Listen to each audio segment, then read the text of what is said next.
Good morning, everyone. How's it going? Welcome to another live stream. Your driver Mike here, welcoming you to another Saturday morning live stream. Hope you're ready, guys. I'm ready. We got the coffee. Let's do it. Hey, let's welcome you in here.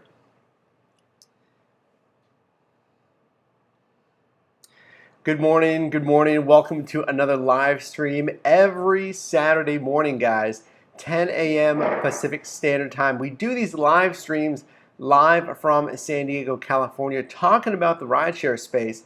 If you're a driver, if you're a passenger, you just have to be someone interested in the rideshare space. Hey, consider subscribing, and you want to be in the know in the rideshare space. If you're a driver and you want to maximize your profits, this is the channel you want to follow. Not only do we give you guys great tips on rideshare, but we give you guys programs, accessories, items, anything that'll help you maximize your profit, get higher ratings, and do better on the road. Welcome, welcome, guys. Well, let's see you guys filter in here. Today we're talking about a brand new announcement on a medium that I haven't even seen used too frequently, which was LinkedIn. CEO of Uber, Dara Khosrowshahi, posted on LinkedIn this week about Uber's new culture. And if you're familiar with Uber, you know that culture has been kind of at the forefront of who they are. And not for good things, right? Not for good things. And I mean, the bad culture at Uber has led to several lawsuits internally.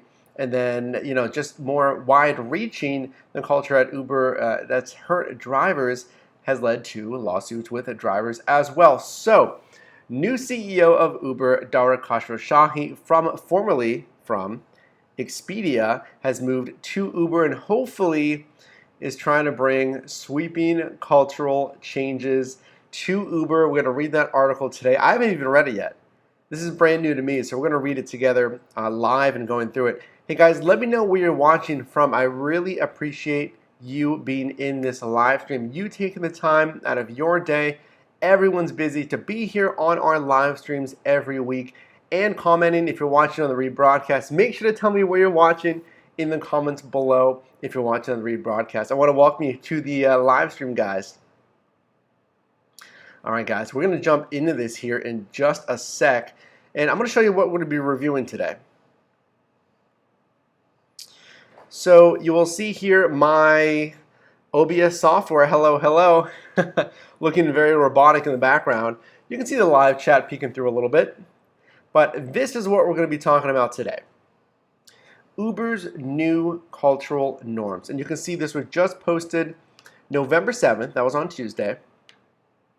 And this was from Dara Khosrowshahi, again, CEO at Uber. I want to talk about what he says in this article, what it really means for Uber employees, and ultimately what it means for you, the driver, as well as touching on other live streams, guys. I want to talk about November. We're going to talk about November, what's going to happen in the 180 days of change. The grand finale, guys, this is it. We got one more update in November, and that is it for the 6-month improvement program for drivers. So guys, again, thanks for joining this live stream here. There we go. There we go. There we go. All right, guys. So let's jump into that article while we get some people in this live stream, guys. 7 people in here. How's it going, guys? Appreciate you joining. Again, let me know where you're joining from. Looks like everything's working okay. So let's jump right into it, guys. Let's jump back into this funky screen capture here. All right. So a little bit of background. Again, like we mentioned, really the Achilles heel for Uber has been culture. It's not been product. It's not really been innovation, although you can say maybe innovation because Lyft introduced some features first and vice versa. It's always been a cultural issue. Problems within the workplace. Think about your workplace. Think about workplaces you've been in.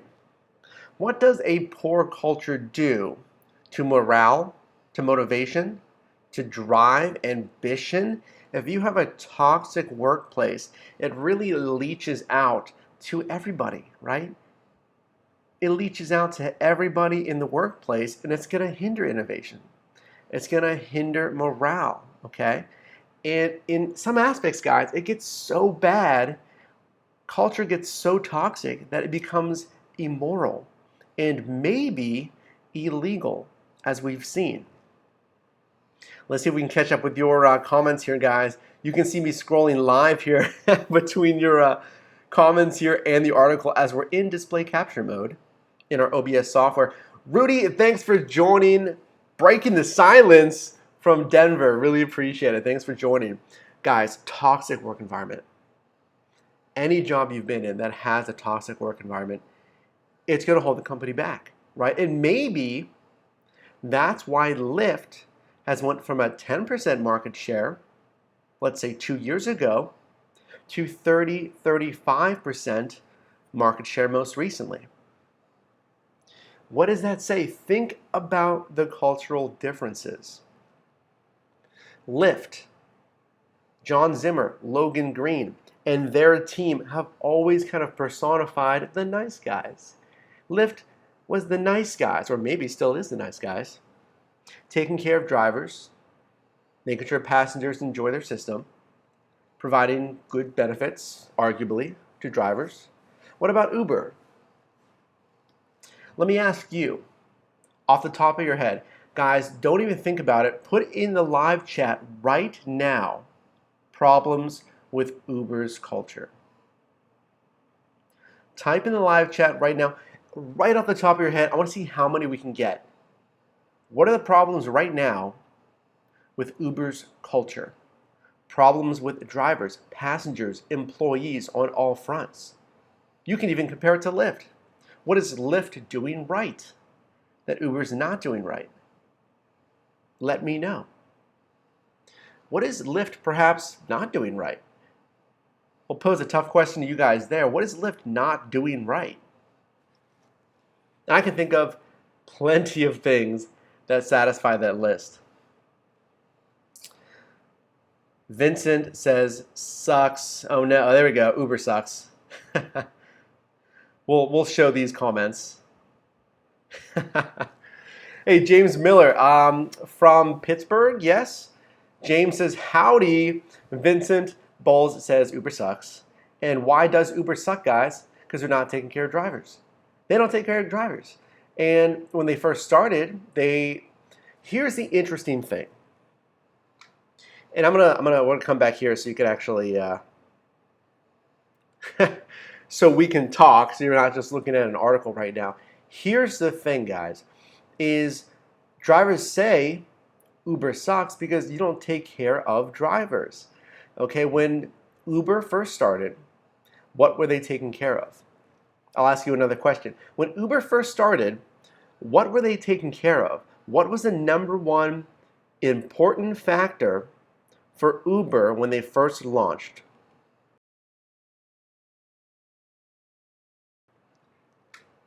Hey Eric, how's it going?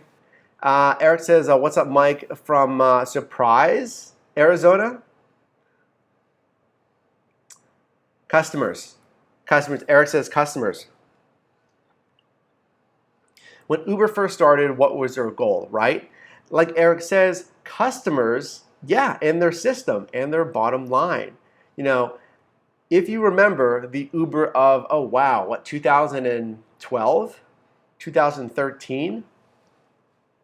And when I started driving late of 2015, in 2015 rates were 120 in Pittsburgh, Pennsylvania. When Uber first started, well, they started as a black car service, remember that, so there was no Uber X initially. Lyft beat them to that, but rates were $2+ a mile. Even when they launched Uber X, rates were much more, twice, 3 times the rates that they are now, okay? If you're looking at markets like Oklahoma City, Orlando, 65 cents a mile, triple that, 180, 190 a mile. Yeah, that's where they were at. They were at 180, 90, $2 a mile when they first launched Uber X, okay? And the continued patterns of taking care of customers, like Eric mentioned, customers over drivers deteriorated a system to ultimately make 65 cents a mile a real life scenario, right? That's live now, and rates were even 30 cents a mile. Rates were even 30 cents a mile in the past. Hey, Vincent, thanks for joining. Vincent says, I wish they made the customers take a photo. I never know who I'm picking up. What do you think, guys? You never know who you're picking up with Uber. And I mean, that's the thing. It's, if you're picking up from wherever it may be, the bars, if you're picking up from some kind of house party, if you're picking up from theaters, restaurants, wherever, you really don't know, right? You have a name, which could be really any name that they put on their profile, and you have a rating. And hopefully, we use that rating as an indicator of how quality this ride or these passengers may be.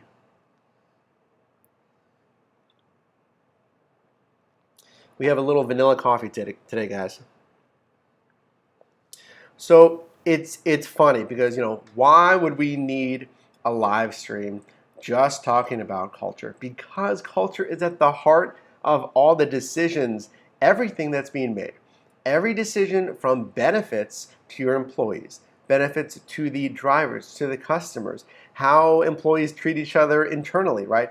Everything centers around culture. And if a company doesn't have, and that's why you see many companies that have this in actual cultural, set of norms or statement, goals, whatever you want to call it, that's why they have it.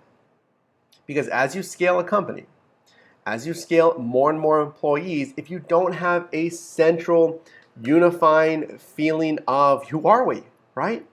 Who are we as a company? If you don't know, if Jim in accounting doesn't know from, Sue in sales, if both of them can't convey the same kind of thing, who we are. If you go up to them and say, hey, Jim, who are we as a company? What do we value, right? If everyone's not on the same page, you're going to have conflicting cultures, and you're going to eventually have people that do whatever they want and take advantage of that loose culture. And perhaps that's what happened with Uber, with the old Uber under Travis Kalanick. Let me know what you guys think. Eric says, took care of investors, sure. Venture capitalists, right? Because think about it. When Uber first started, what were they started on?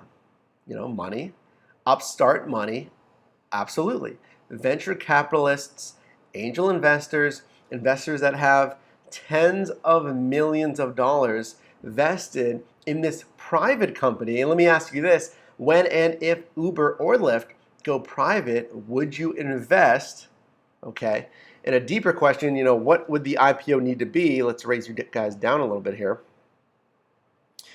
What would the IPO need to be to make it make sense for you, right? $10 asking price, $15 asking price.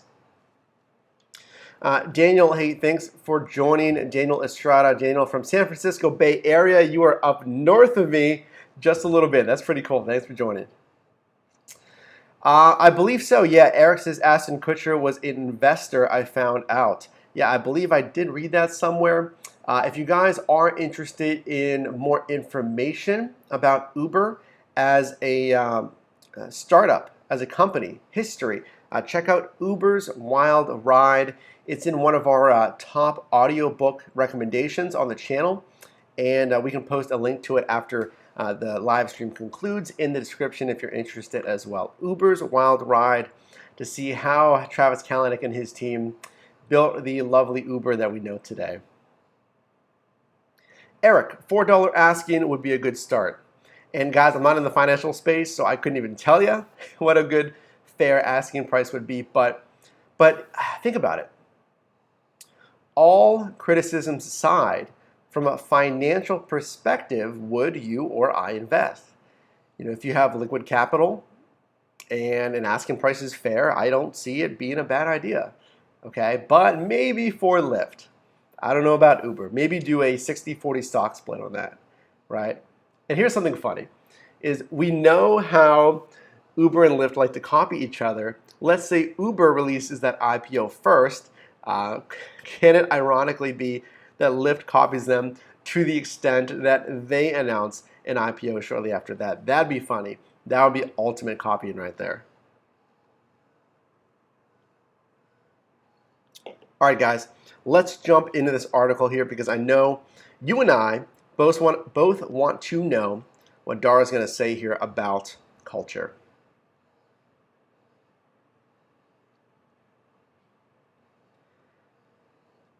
All right, guys, so let's comment on this and then we're going to come back to your thoughts. Think about this. We're going to read a little bit of this, pause and get your thoughts. I want to know. And right now, as we go over this, post your comments in the live chat because when we circle back, I want to see what you guys are feeling. So, CEO Dara Khosrowshahi. I've spent my first 2 months as Uber CEO, meeting our teams around the world, dealing with a few firefights, and experiencing firsthand the entrepreneurial culture that Uber is known for. It's that forward-leaning, fearless approach that has underpinned much of Uber's success and has attracted many employees, including me, to the company. But it's also clear that the culture and approach that got Uber where it is today is not what will get us to the next level. As we move from an area of growth at all costs to one of responsible growth, our culture needs to evolve. Rather than ditching everything, I'm focused on preserving what works while quickly changing what doesn't. This is the approach we've taken with our new cultural values, which we announced to employees today. Our values define who we are and how we work. But I had heard from many employees that some of them simply didn't represent the kind of company we want to be. For instance, toe-stepping was meant to encourage employees to share their ideas, regardless of their seniority or position in the company. But too often it was used as an excuse for being an asshole. I feel strongly that culture needs to be written from the bottom up. A culture that's pushed from the top down doesn't work because people don't believe in it. So instead of penning new values in a closed room, we asked our employees for their ideas. More than 1,200 of them sent in submissions that are voted on more than 22,000 times. We also held more than 20 focus groups with representatives from our employee resource groups in our international offices. There were some common themes. Many people liked how the spirit of our previous values encouraged problem solving and speed, but they wanted to see more around inclusion, teamwork, and collaboration. They also wanted to make clear that we will put integrity at the core of all of our decisions, that we're unafraid to admit mistakes when they happen. We're also calling these cultural norms rather than values because we fully expect them to evolve as Uber continues to grow.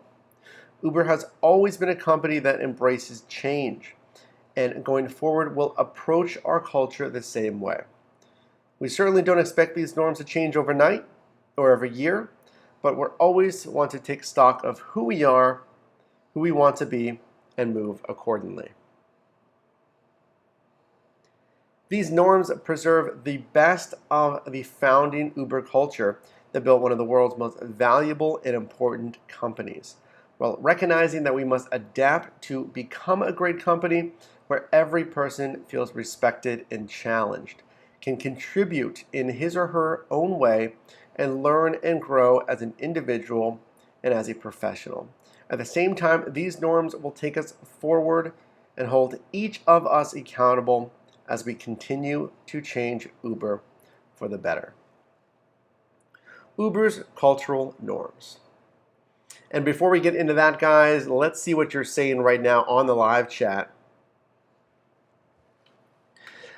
Daniel up in San Francisco says, did you hear about the beacon coming to the Bay Area? It starts on Monday. Guys, the Lyft beacon. Let me know if your market has that. You know what? I don't have it here in San Diego. I've seen plenty of drivers with it. With the recent move from Pittsburgh, I registered for it as I have plenty of rides.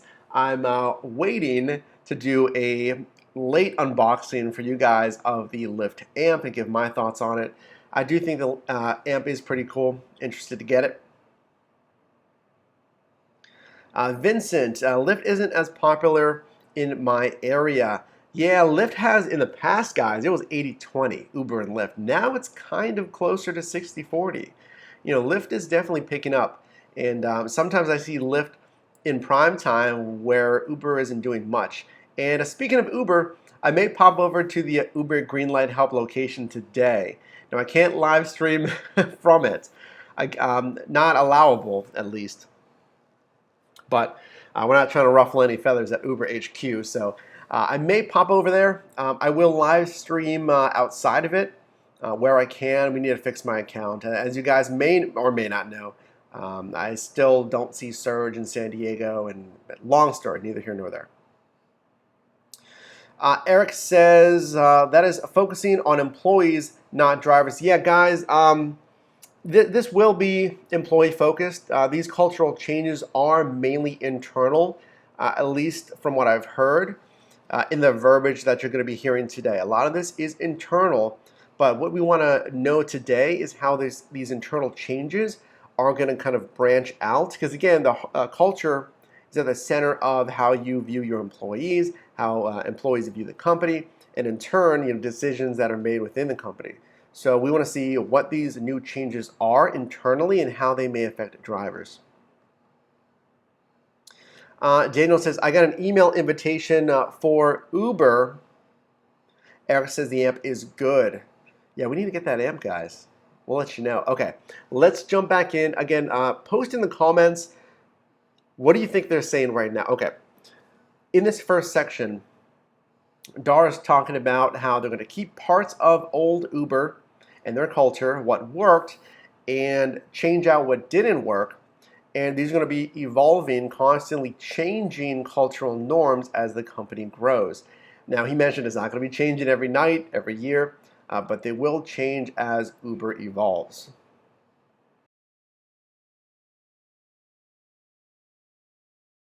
Excuse me. So let's jump back in, and again, leave your thoughts below, and let's find out what Dara's saying here.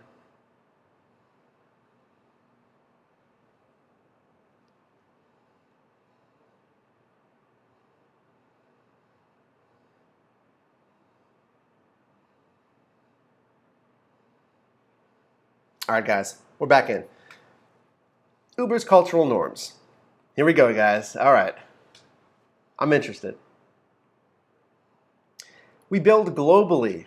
We live locally. We harness the power and scale of our global operations to deeply connect with the cities, communities, drivers, and riders that we serve every day. Hey, hey, guys, he mentioned drivers in the first sentence of the new norms. Well, there you go. He mentioned drivers and riders. So they're going to deeply connect with the cities, communities, drivers, and riders that we serve every day. We are customer obsessed. We work tirelessly to earn our customers' trust and business by solving their problems, maximizing their earnings or lowering their costs. We surprise and delight them. We make short-term sacrifices for a lifetime of loyalty.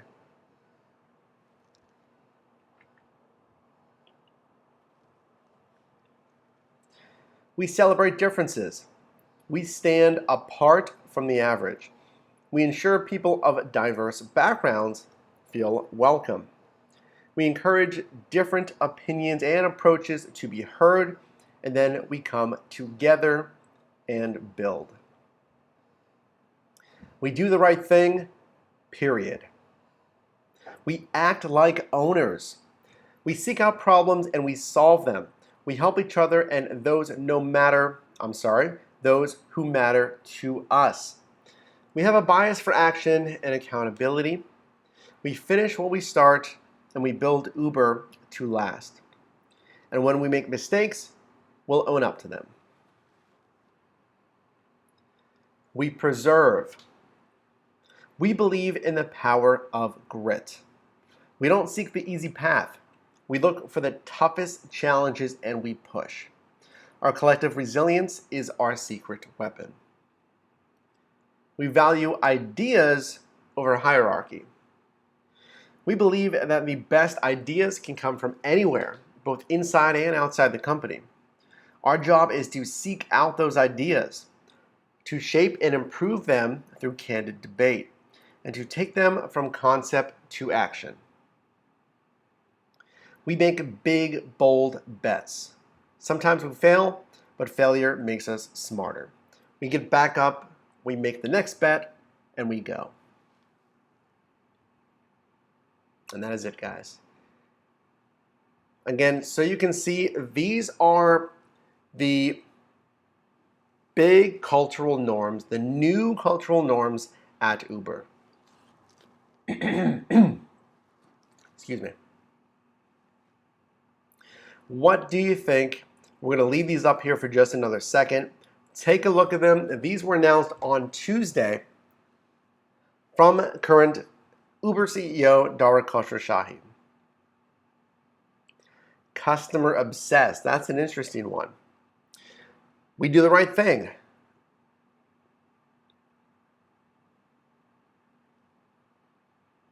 Sorry guys, I'm getting a phone call.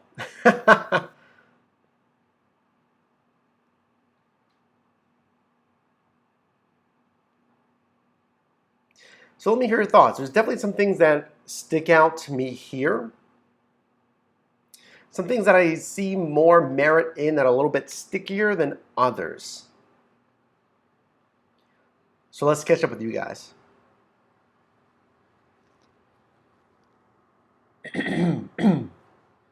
Excuse me.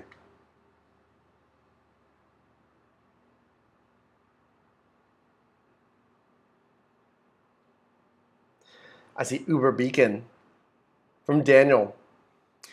You know, they did have an Uber Beacon-like device. We need to come back here for you guys and bring up. That phone call really threw off our OBS software, apparently. But we're back. We're back. Okay, guys. So let's catch up with you and see what you're feeling on this. Daniel, we need to see actions. Absolutely. So what part of this do you think was most effective? What part of this was perhaps the most fluff? And I'm going to see if I can bring this up to you guys right now.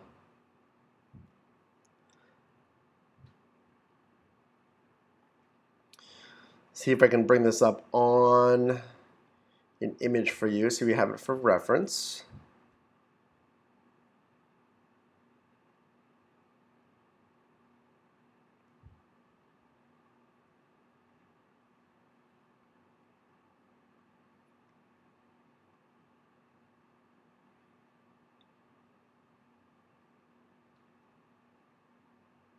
Okay, guys.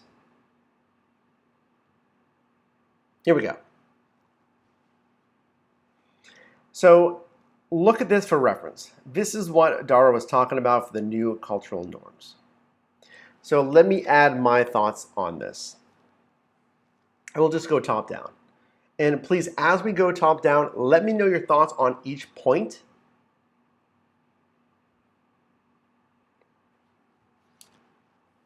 So we build globally, we live locally. And this was actually really the only sentence that mentioned drivers, huh? Now that we think about it, this was the only sentence that mentioned drivers in it. It's kind of interesting. So they did say that they want to connect with cities, communities, drivers, and riders that we serve every day. Now, they did have, and if you follow Dara on Twitter, they did have those driver focus groups that he mentioned. I didn't go to any. I would have loved to have stopped by and visited one of those. I do believe they had them in San Francisco, but not down here in San Diego. So what do you need to do to connect it to drivers? You have to hear the voice of the drivers. You have to hear what they want. What is the biggest thing that we as drivers want? It's pretty obvious. It's so obvious. It is increase the rates. We've talked about this. We've talked about this many times on the channels. Increased rates. There has to be at least a happy medium between where rates are now and where rates used to be. And again, 150 used to be, well, really is the magic number of a rate that may work, 150 a mile. Anything higher than that can be exceptional. It can be very good. I see Vincent here. I've been driving for Lyft since January 2017. All right. And have only had 10 fares. Uber, I'm over 170. What market is that in, Vincent? So if they're going to build globally, which is fun, which they already do, they're already building globally, and living locally, that's the big thing, right? Is really listening and paying attention to the local markets. I want to see how much of that's actually carried out and committed to.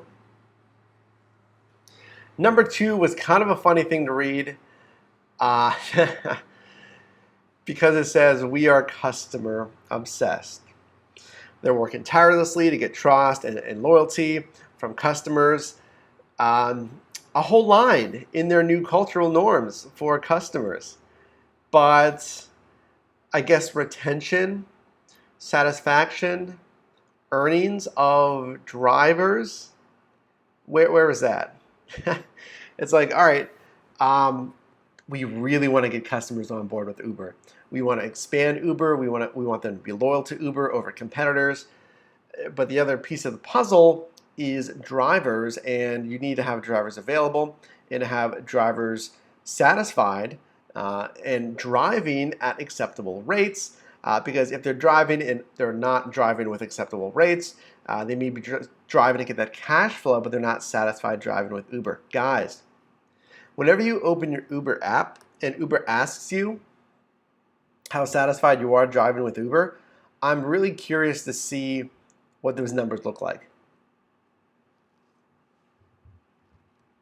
Next, we celebrate differences. They're talking about diversity. They're talking about diversity here. And, you know, being a tech company, sometimes the tech space has, had some criticisms for diversity, right? Now, Uber did just hire a new brand manager.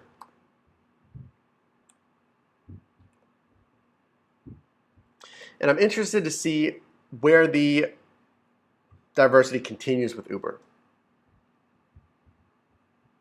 It's really about opportunity, right? It's about opportunity for everyone, no matter who you are. And they mentioned that there. Doing the right thing, period. Oh, doing the right thing. What's interesting about this is with all the pending lawsuits, right? Pay-focused, employee-focused, right? And some of those employee-focused lawsuits, guys, it's about culture. It's about mistreatment of employees, very serious mistreatment of employees in Uber's internal culture. So to do the right thing would be to pivot on these stress points of culture, ensure there's a zero tolerance policy for any kind of malicious behavior in the office, let's say, of any scope, right? Of any scope, whatever it is, unethical, immoral, and worse, behaviors that are illegal, there has to be a zero tolerance policy. And I believe that's what they're saying here. We act like owners. Now this section here seemed a little bit canned. We seek out problems and we solve them. We help each other and those who matter to us. We have a bias for action and accountability. We finish what we start, and we build Uber to last. When we make mistakes, we own up to them. I'm sorry, guys. That's like a template, PR firm culture statement. It didn't sound very creative. It didn't sound very, down to earth kind of thing. I didn't love that statement. It seems kind of canned. I mean, of course, you're going to seek out problems and you're going to solve them. You're going to help each other. You're going to finish what you start. It seems very obvious, right? And I mean, I get you want to be better at that, but tell me more specifics, right? Tell me something that's going to hit closer to home that's more relevant to Uber and not just any company ever, right? Act like owners, I'm sure. That statement was a little bit more vague. We preserve similar resilience, not taking the easy path, look for the toughest challenges, and we push. Does anyone else seem like this is kind of canned? Those statements. Hey guys, 8 people on here. Really appreciate it, by the way. If you're on the live stream, if you're enjoying the content so far on the live stream, can you please leave a? Can I get in this? Can I get in the shot, guys? Can I get in the shot? There we go. Can you please leave a like, a little thumbs up? There we go. There we go. Can you please leave one of these on the live stream? A little thumbs up if you appreciate the content on the channel, if you get value from it. Now, it only shows me that you guys enjoy the content, but it gets more people in here, more people on the Your Driver team, and of course, it boosts us in YouTube's almighty algorithm. If you can please leave a like on the live stream, I really appreciate it. I'm going to dip behind this again so I can show you guys. No, there we go. So I can show you guys this so you don't miss it. And lastly, we value the ideas over hierarchy. Hey, let me take this down just so you're not staring at this all day. All right, guys. So we value ideas over hierarchy. So what does that mean, right? Well, like Dara said, culture apparently, hopefully, is going to come from the bottom up. Instead of a hierarchical culture, a top-down culture, my way or the highway, this is how our culture is going to be, which you see in a lot of corporate offices, Dara is going to try a bottom-up approach, and you're going to take the ideas of the majority, the feelings of the majority, and then the minority, C-level executives are just going to instill this culture and kind of lay out a roadmap for that culture because they've listened to their employees. So that's what they're saying there. They believe in ideas over hierarchy, that it doesn't really matter who you are, all ideas are valid. And here's a good point, guys. Here's where it most comes into play. That if I was in the Uber home office and I was an employee wherever, right? I'm currently in sales. If I was in sales for Uber and I'm at my desk, right? And if I see Dara walking by, through the halls and he's by himself and he doesn't seem super busy, or even if he is, right? Even if he is, I should be able to go up to him and maybe not stop him, maybe walk with him, right? And say, hey, Dara, my name is Mike over in sales. I just had a quick idea. I want to run by it real quick. Just need a minute. If he stops and takes his time to listen, or if he says, yeah, sure, I got a meeting in 5 minutes, but walk with me and let me hear you out. That's culture. That's a bottom-up culture. If he says, yeah, absolutely, no problem. What do you got? Or if he says, even if he says, hey, I'm stepping to a meeting right now, and I'm free at 3 p.m. Send me a meeting request in a room, and I'll hear you out for 10 minutes or something, and even 5 minutes, because he's a CEO, he's got a trillion things to do, which is reasonable, right? If you can get your CEO to hear you out for 5-10 minutes, especially at a $70 billion valuation, that's bottom-up culture. Now, is it feasible always in practice? I would say no.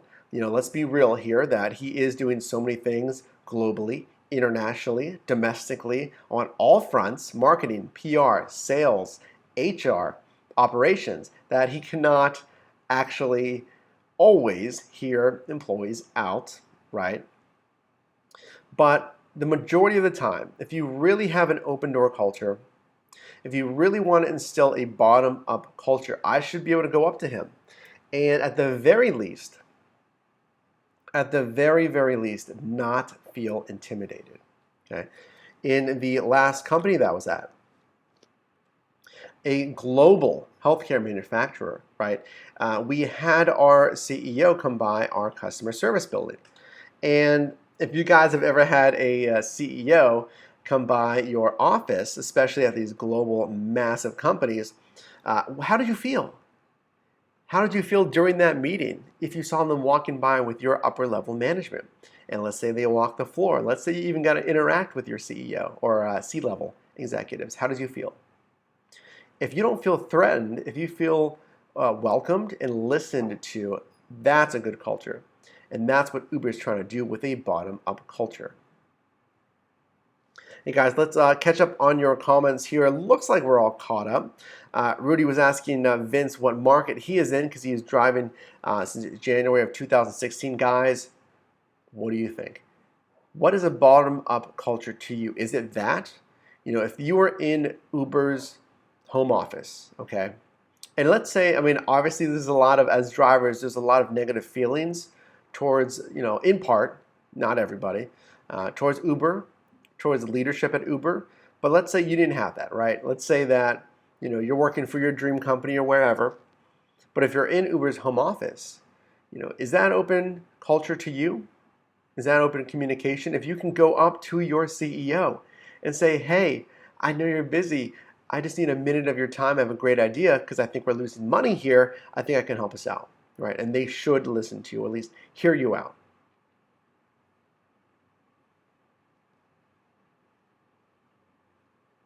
So what do you guys think here as we're taking your questions? As we're kind of wrapping it up here as we went through Dara's cultural norms. And hey, let me bring them back up here if you're just joining this live stream.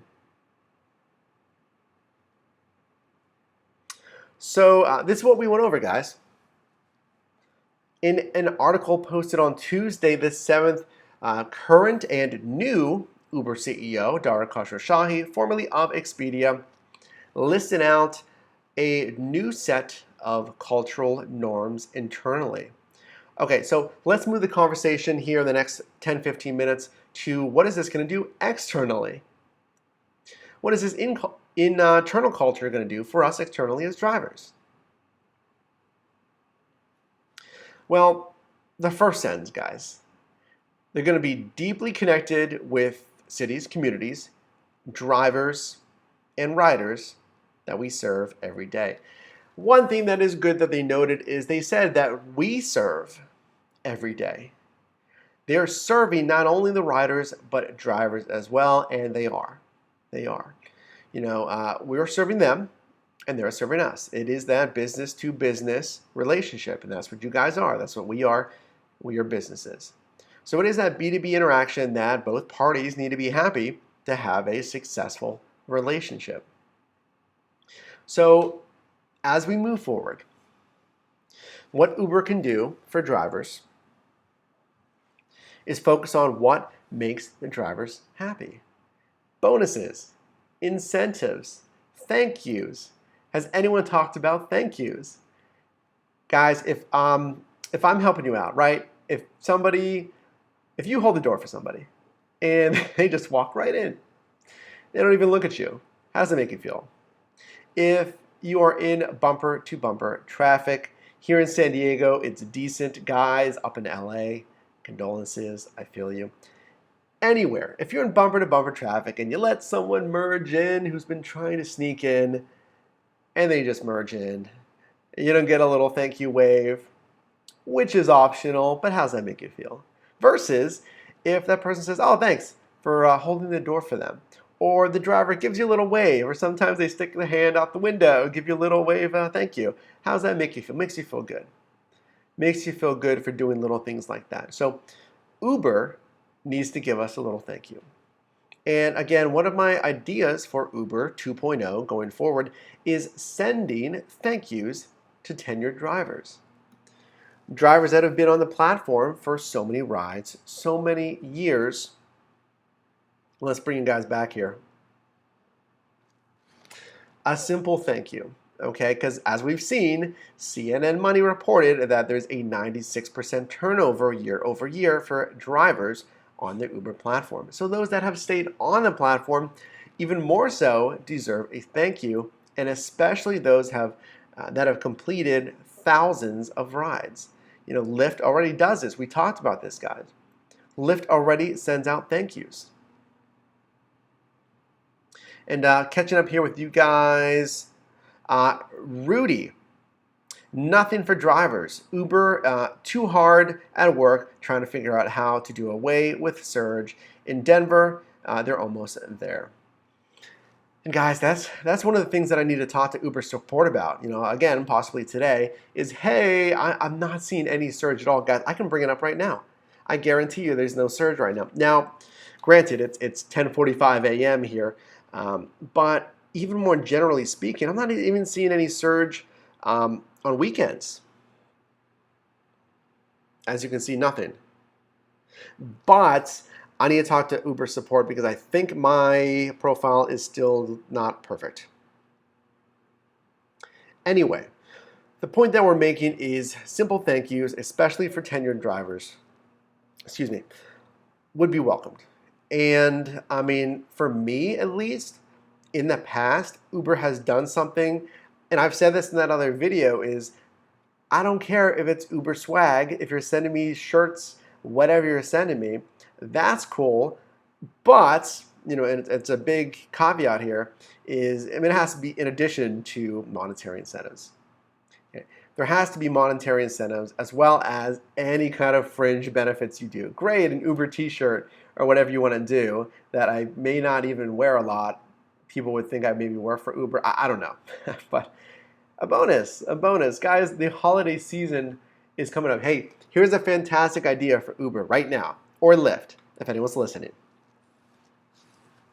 Uber and Lyft. The holiday seasons are coming upon us, and drivers may hit the roads even more to save up for Christmas presents, what have you, for the holiday season. Passengers are using Uber a lot because they're going to be traveling for the holidays, and they're in new cities where they don't have a car, don't really want to rent a car, are familiar with ride share, okay? So drivers are going to be working hard. And with the holidays, now's the perfect time to do it. Guys, now is the perfect time to extend those thank yous to Uber or Lyft drivers and send out some kind of holiday bonus. Not even an incentive. An incentive implies that, you have to qualify and work towards it. Just do a flat bonus for drivers for the holiday season based on, I don't know, when you started, how many rides you've done, if you have an exceptional rating, something like that, okay? And I'll tell you what, make the November 180 days of change just monetary. November's 180 days of change, make it just monetary for drivers. Make 4 improvements that are going to help with money. The first of which, saying yes, increased rates are here. They're going to be ramped up in the next 6 months. It's going to raise by X amount of cents per month for 6 months until it finally reaches 180 a mile or whatever it's going to be, 150 a mile, okay? And then after that, also do holiday bonuses for tenured drivers, something like that. Say, check this link here, check within your app. Everyone's going to get, well, not every, I don't know if they can do everyone. There's millions of Uber drivers, but tenured drivers, long-term drivers, however they want to phrase it, I'm sure it can be phrased, a little more eloquently, but we want to extend a holiday bonus to you and have something in the app like that. Now, for the holidays, for December, they probably should do some kind of a bigger bonus or incentive for everybody because, the improvement has to be for everybody. So there should be something in December. Again, this is in addition to ramped up pay in the next 6 months that says, okay, there's going to be exceptional bonuses or incentives for everybody. And then based on your, rides, rating, sign-up date, there's going to be holiday bonuses as well. Thirdly, and guys, can you think of anything else monetary? But let's do another tip matching day. Guys, again, this is how easy it is to think of, guys. We're brainstorming right now. This is how easy it is to think of. And Uber can do this in a 2-hour, 1-hour meeting and brainstorm these monetary incentives. They've done it before. Guys, let's look at the calendar. Every Friday in December, we're going to match tips. Let's do that. Remember, we've done tip matching twice before. Let's bring it back. Don't do it on a Tuesday. Don't do it on a Tuesday again. Come on a Tuesday. Now, remember, guys, and people are going to be out shopping. because there's going to be, the holiday shopping season coming up here. So yeah, more people are going to be out and about, but let's do that. Let's see, we got what? 1, 2, 3, 4, 5 Fridays in December. I mean, whatever you want to do. You can do every other Friday. I don't know, right? You got to run the numbers. I don't have the numbers, but do tip matching again, okay? So we have increased rates over the next 6 months. We have bonuses for tenured drivers and higher incentives for everybody. And then we have tip matching again. And those are just a few ideas, guys. So that's just a few ideas that I thought of right now, okay? And as we wrap it up here, guys, I want to hear your thoughts. So what do you think? What else can Uber do for November for the last segment of the 180 days of change? Will they and should they do anything for December? And if so, what do you think of those ideas? What do you think of those monetary incentives that we just mentioned, okay? Let me know your thoughts in the live chat, or if you're watching the rebroadcast, let me know right now in the comment section.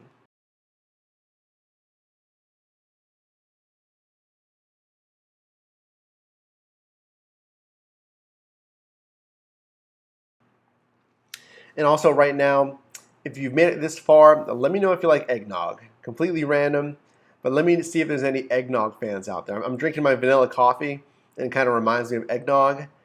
Let me know. Do not provide your passengers with eggnog. That's an amenity that we do not want to provide. So guys, hey, so great conversation today. So many things that are happening with Uber's culture. Remember, this isn't, it's just internal, apparently, well, it's directed internally, but it's not. An internal culture is a reflection of the entire company. It's going to leach out, it's going to branch out to everybody, including drivers. That's why we went over it today. Additionally, here towards the end, we commented on Uber's 180 days of change for November. Are we going to see those maybe incentives, bonuses, holiday pay, tenured driver recognition, maybe tip matching again? I could see some good marketing opportunities there. How about this, guys? How about this? Here's another idea. We're just brainstorming. It's so easy to brainstorm. It's literally all it is. It's thinking about things that can help the driver and just letting those ideas out and getting feedback. How about this? How about as part of a Christmas promo, holiday season promo to accommodate for many different holidays, let's do some kind of a holiday season gift giving, whatever you want to call it. The Uber holiday season gift giveaway, whatever you want to call it, guys. Let's give away in each market contests. They've done raffles before where they've given away prizes, but let's do that. Let's give away 10 prizes in each market, well, based on size. If you're doing LA, you can do 50 prizes. And let's do it from gas cards, gift cards, okay, in smaller increments. $25, let's say, $25. And give away, I don't know, 10 of those, right? 5 of them. And again, you can scale this up and down with the amounts and numbers as they see fit. But do a gift card, right? Then do a gift card with some Uber swag, some koozies, some hats, shirts, stickers, whatever, okay? And then ramp it up from there. Do higher gift cards, complete with free rides as a passenger, complete with, you can even get pretty creative. How about this, guys? Someone's going to win a gift card, swag, free rides, as well as a month of guaranteed 2 times fares. Think of that. So you're still going to reward them for being a driver. They're still going to get some service back. It's going to be transactional. They're going to get that driver on the road. But they're going to guarantee 2 times fares maybe. And do not tweak the algorithm to allocate rides any differently, guys. Keep it on the up and up. Don't touch anything, but maybe that, right? Guarantee a 1.8x, 2.0, whatever you want to do, okay? And nothing else is going to change. There's still going to be the increased rates nationally, but do that, right? Gift card, swag, you win a month of 2 times guaranteed fares. I don't know. Something like that. Get creative with it. And then have a grand prize winner. Have a grand prize winner of maybe not nationally, I don't know. Maybe nationally or regionally, West Coast, East Coast, Central. If somebody wins, either a good amount of cash, we're talking a couple $1,000s, or maybe both, free Uber rides for a year, maybe. Again, these can all be written on a dry erase board, on a whiteboard in a conference room. Write down all these ideas. Get people's thoughts on them. Run them through your employees. Talk to drivers. Talk to passengers. See how these ideas do. Beta test them. I don't know.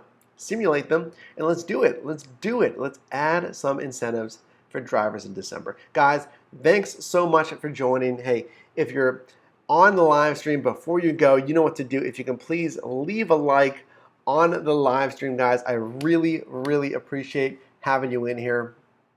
Every Saturday, guys. Every Saturday. We'll be back here again next Saturday, 10 a.m. Pacific Standard Time. We're going to continue the conversation, guys. Every week we post new videos to the channel. So I want you to continue that dialogue. Think about everything we talked about today. The good, the bad, yes, the ugly, things that can change, things that must change. And post them in the comments below, because I get back to most every single comment. And you can leave comments on this channel and know that it's an open forum of respectful dialogue. Guys, this conversation here on this channel has always will be respectful and open. I ask that everyone provides constructive, respectful feedback, and you get back the same, guys. And otherwise, unconstructive feedback, feedback that is kind of trolling, yes. I don't know, trolling or whatnot. The ban hammer is always fast and swift, but we ask that you guys have constructive feedback, and you always do, and I really appreciate that, guys. So, I hate going, guys, but we got to get going. We got to stop into the Uber support center maybe, guys. I think we might stop in there, so maybe look for me later on the channel. We'll see, guys. We'll see. I've been to an Uber support center once in Pittsburgh. We got some referral cards. Well, speaking of, guys, we'll see if I can get some more referral cards from them. Who knows?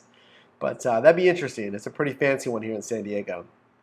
So, guys, thanks for joining so much. Leave a like on the live stream as we roll up on 1 hour here, guys. You're awesome. Thanks so much, and I will see you guys in the next one. Thanks.